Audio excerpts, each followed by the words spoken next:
What you are seeing in the back side is not a Fortuner Legender. The customer has come from Kadapa, Andhra Pradesh to get his Fortuner 2018 converted into a Fortuner Legender.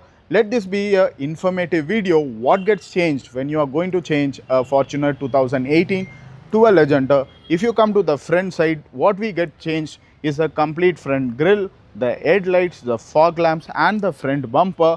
Similarly, what we are also going to do in the back side is the tail lamp, the back bumper and the back clip as well. If you see this car, you feel that this is a Fortuner Legender, but it is not. If you are looking for this kind of a conversion, the only place to go for is RS CAR Modifiers. We have 3 stores to get all your work done.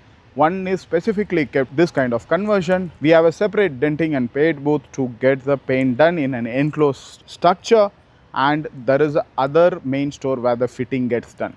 So if you are having any Fortuner, let it be anything from 2014 till today, and you want to get it converted to the Legender, the only place to come is RS CAR Modifiers. We will be there to deliver you the best goods, the best paint quality and the best workmanship.